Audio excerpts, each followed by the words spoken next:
नमस्कार, आप सुन रहे हैं A1 रेडियो बदलते वक्त की आवाज। आज तारीख है 19 मार्च, दिन है शनिवार। खबरों को विस्तार से सुनेंगे, लेकिन पहले सुनते हैं इस वक्त की कुछ प्रमुख सुर्खियां। भगवंत मान के शपथ समारोह में खुशियों से भरी झोली, परिवार को 7 साल बाद मिला बिछड़ा बेटा। रूस ने यूक्रेन में पहली बार चलाया ब्रह्मास्त्र, जाने कितनी खतरनाक है महाविनाशक किंजल मिसाइल। अमित शाह और राजभर की मुलाकात, यूपी में सियासी अटकलें तेज। सुभाषपा प्रवक्ता पीयूष बोले, हम सपा के साथ हैं और आगे भी रहेंगे। नफरत फैलाने वाला प्रोपेगेंडा है द कश्मीर फाइल्स, जयराम रमेश ने लगाए गंभीर आरोप। द कश्मीर फाइल्स को लेकर बोले नाना पाटेकर, बेवजह बखेड़ा खड़ा करना ठीक नहीं।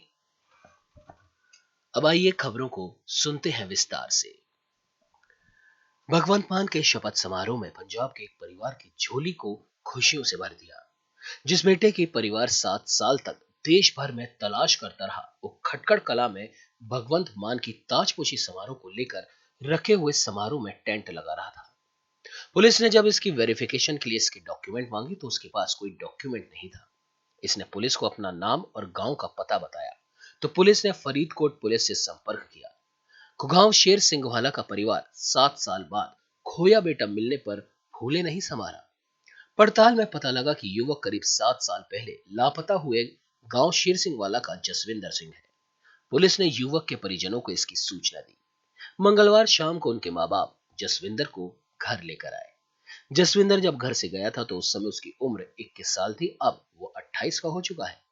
जसविंदर के घर पहुंचने पर उसके परिवार के साथ साथ पूरे गांव में खुशी का माहौल है। अमेरिका समेत नाटो देशों की किलर मिसाइलों के बल पर रूसी सेना में भारी तबाही मचा रहे यूक्रेन पर अब पुतिन की सेना ने पहली बार ब्रह्मास्त्र से भीषण हमला किया। रूस ने ऐलान किया कि उसने यूक्रेन में हाइपरसोनिक मिसाइल किंजल का इस्तेमाल करके पश्चिमी देशों की ओर से दिए गए हथियारों के गोदाम को तबाह कर दिया है। रूस ने जिस किंजल मिसाइल का इस्तेमाल यूक्रेन में किया, उसका तोड़ अमेरिका समेत दुनिया के किसी भी देश के पास नहीं है।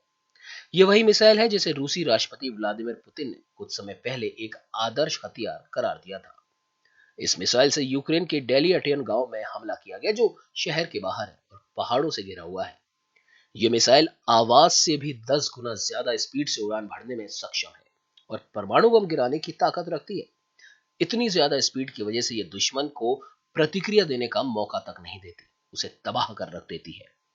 इस रूसी हाइपरसोनिक मिसाइल की ताकत का अंदाजा इस बात से लगाया जा सकता है कि इसका तोड़ अभी तक अमेरिका समेत किसी भी नाटो देश के पास नहीं है।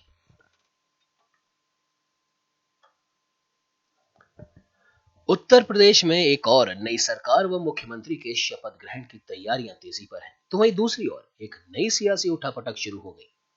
18 मार्च के दिन सुहेलदेव भारतीय समाज पार्टी के अध्यक्ष ओम प्रकाश राजभर की कथित बैठक गृह मंत्री अमित शाह और धर्मेंद्र प्रधान से हुई और अटकलें तेज हो गई कि सुभाषपा फिर से भाजपा गठबंधन के साथ मिलने जा रही है।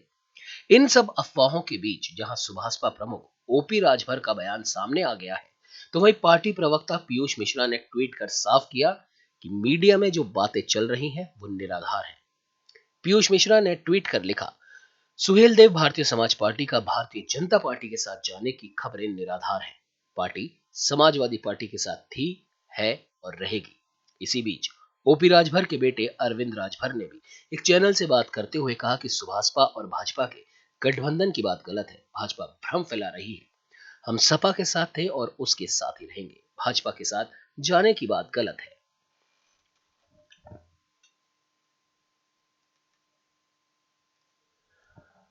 कांग्रेस के वरिष्ठ नेता जयराम रमेश ने कहा कि विवेक अग्निहोत्री की फिल्म जो घाटी से कश्मीरी पंडितों के पलायन पर आधारित है को अत्यधिक समीक्षा मिली है, जिसमें प्रधानमंत्री नरेंद्र मोदी का समर्थन भी शामिल है।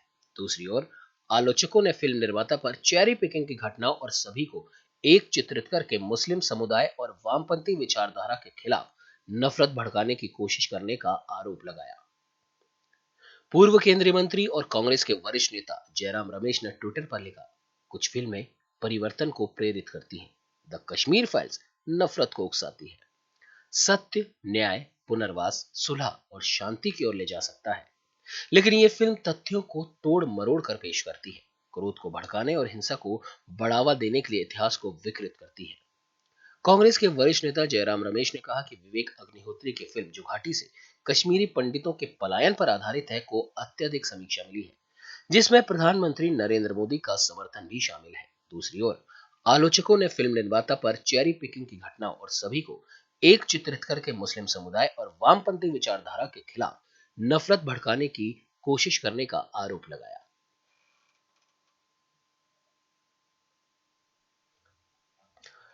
अनुपम खेर अभिनीत film the Kashmir file box office पर जबरदस्त कमाई कर रही है। फिल्म को देख दर्शक इमोशनल हो रहे हैं, तो कुछ में आक्रोश भी देखने को मिल रहा है। कश्मीरी पंडितों के विषय की वजह से द कश्मीर फाइल्स विवादों में भी फंसी हुई है। इस फिल्म में कश्मीरी पंडितों के साथ कश्मीर में हुए गलत बर्ताव और पलायन को दिखाया गया है। ऐसे में सियासत भी इस फिल्म को लेकर गर्म चल रही है। अब एक्टर नाना पाटेकर ने द कश्मीर फाइल्स विवाद पर अपनी सोच जाहिर की। उन्होंने कहा कि बेवजह का बखेड़ा खड़ा करना सही नहीं है। नाना पाटेकर आज तक से बातचीत में कहते हैं, भारत के हिंदू और मुसलमान यहाँ के रहने वाले हैं, दोनों के लिए अमन शांति से रहना जरूरी है। दोनों समुदायों को एक दूसरे की जरूरत है, दोनों ही एक दूसरे के बगैर रह नहीं सकते। किसी एक फिल्म की वजह से ऐसा विवाद खड़ा होना ठीक नहीं। सब लोग अमन शांति से जब रह रहे हैं तो ऐसा बखेड़ा क्यों, और जो ऐसा कर रहे हैं उनसे जवाब मांगना चाहिए।